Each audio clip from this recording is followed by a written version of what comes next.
পাকিস্তানের বিশ্বকাপ বয়কট ভাবনার বিপক্ষে দাঁড়িয়েছেন দেশটির সাবেক ক্রিকেটার থেকে শুরু করে সাবেক পিসিবি কর্মকর্তারাও। বিশ্বকাপ না খেলে আইসিসি ও অন্যান্য দেশের বোর্ডের সঙ্গে সম্পর্ক নষ্ট করা ছাড়া আর কি অর্জন করবে পাকিস্তান, এমন প্রশ্ন ছুড়েছেন পিসিবির সাবেক সদস্য সচিব আরিফ আলী আব্বাসি।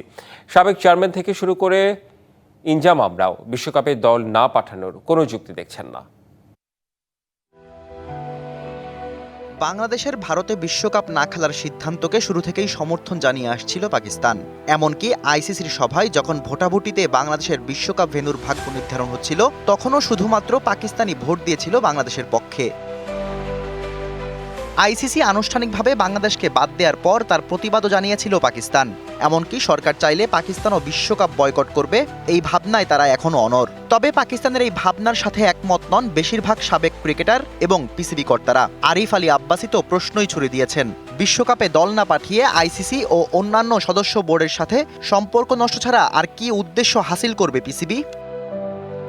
পিসিবির সাবেক চেয়ারম্যান খালিদ মাহমুদ বাংলাদেশের সাথে থাকলেও পাকিস্তান ক্রিকেটের ক্ষতির পক্ষে নন। বিদেশ থেকে দেশে রেমিটেন্সের টাকা আসে নিরাপদে, তাই আজই আপনার আপনজনকে বলে রাখুন, রেমিটেন্সের টাকা যেন শুধু নগদেই পাঠায়। পিসিবির অবস্থান প্রশংসনীয়, কিন্তু পাকিস্তান ক্রিকেটের ক্ষতি করে কিছু করা যাবে না।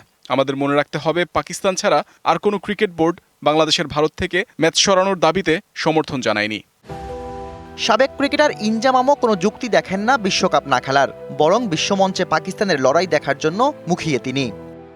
আমি ব্যক্তিগতভাবে পাকিস্তানকে বিশ্বকাপ লড়াই করা দেখতে পছন্দ করব। আমাদের কিছু ভালো খেলোয়াড় আছে এবং বড় ইভেন্টগুলোতে আমাদের দল ভালো করছে, এটা আমাদের ক্রিকেট দেখতে চাই।